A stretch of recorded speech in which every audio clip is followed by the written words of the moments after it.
Hei, kenapa panggil-panggil saya? Tua-tua apa? Tua. Hah? Tua. Panggil saya? Oke, Ari Kriting.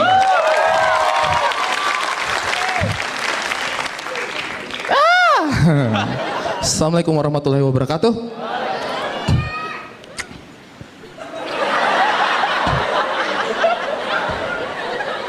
Apa? Kok jual kangkung?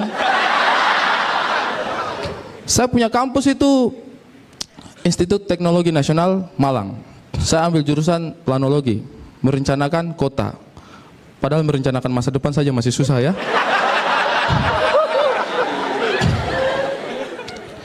Dulu saya masuk di situ itu kampusnya saya itu kampus swasta. Dulu saya masuk di situ itu karena saya tidak lulus di kampus negeri. Aduh, saya sedih sekali. Saya itu cita-cita tinggi ingin masuk di kampus negeri tapi tidak lulus. Karena tidak lulus tes. IQ juga tidak mencukupi katanya.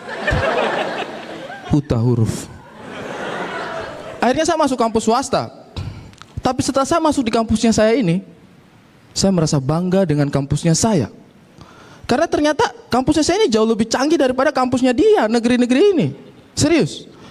Buktinya apa? Kampus negeri, itu mereka kasih masuk mahasiswa, itu harus yang lulus tes. IQ-nya mencukupi. Terus masuk ke kampus itu.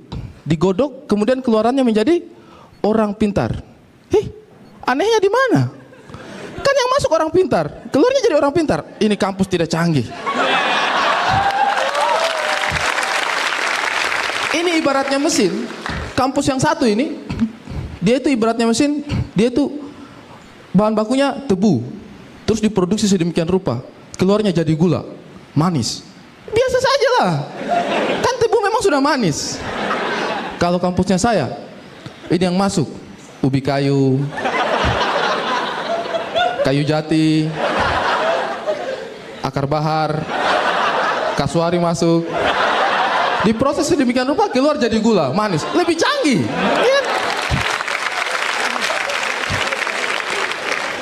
Ya, habis bicara begini nanti saya punya rektor telepon ini. Ari, kau punya ijazah S1 sudah saya tanda tangani.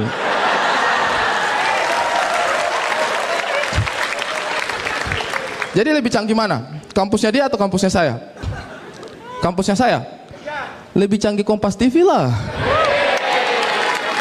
Iya, Kompas TV jauh lebih canggih. Karena kalau Kompas TV itu kampusnya stand up komedian. Kita belajar dari sini, keluar kita jadi stand up komedian yang lebih hebat. Kompas TV lebih luar biasa. Habis ini produsernya Kompas TV telepon saya. Halo Ari, ya, kau punya ijazah S1 sudah saya tanda tangani. Urusannya. Kalau bicara pendidikan itu, saya lihat juga pendidikan di Indonesia ini satu yang harus kita kritisi itu adalah pendidikan moral. Ini moral bangsa ini semakin menurun ya, semakin rusak. Saya lihat itu karena memang pendidikan moralnya itu banyak yang suka salah sasaran. Sejak awal dulu itu, pertama zamannya saya itu namanya tuh PMP. Tahu kan PMP? Masa saya tua sendiri di sini?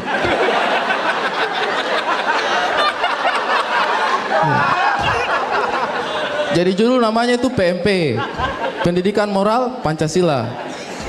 Terus berganti PPKN, Pendidikan Pancasila dan Kewarganegaraan. Terus ganti lagi sekarang PKN, Pendidikan Kewarganegaraan.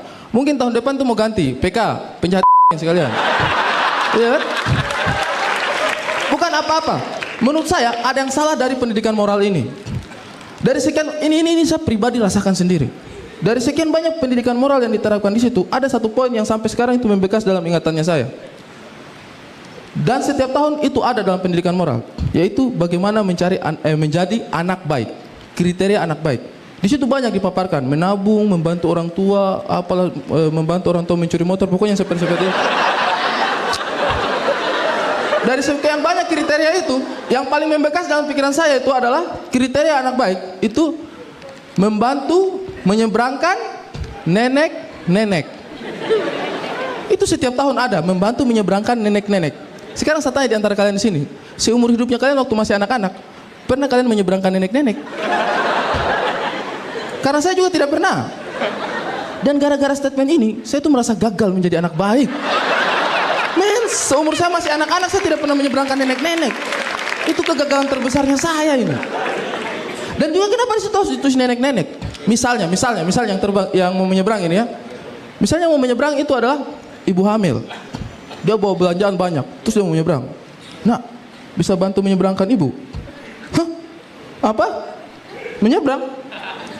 Ibu itu belum terlalu tua. Di buku ditulis menyeberangkan nenek-nenek.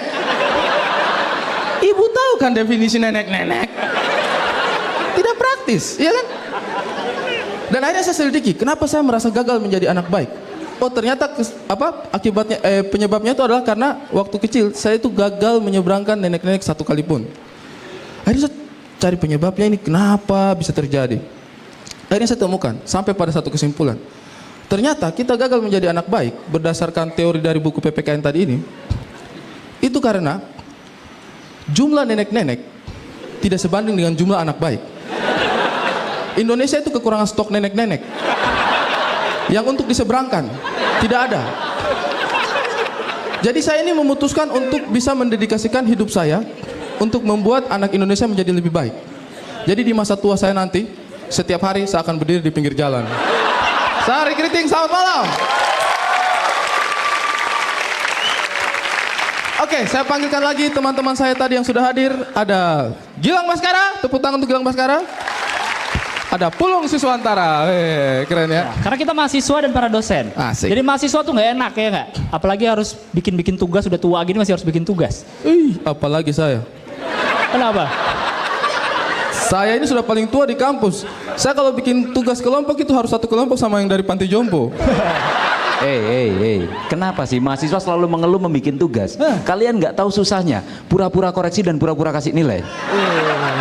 Nggak tahu dia bilang dia pura-pura ngoreksi. Mahasiswa kan juga pura-pura ngerjain. Ya nggak? Kita kan tinggal copy paste dari internet. Iya, tinggal copy paste gigi. Tapi betul, kita kan tinggal copy paste, gampang kan? Ctrl C, Ctrl V. Kita juga gampang, tinggal nama sama name kalian, kontrol alt del. Oke, terima kasih semuanya.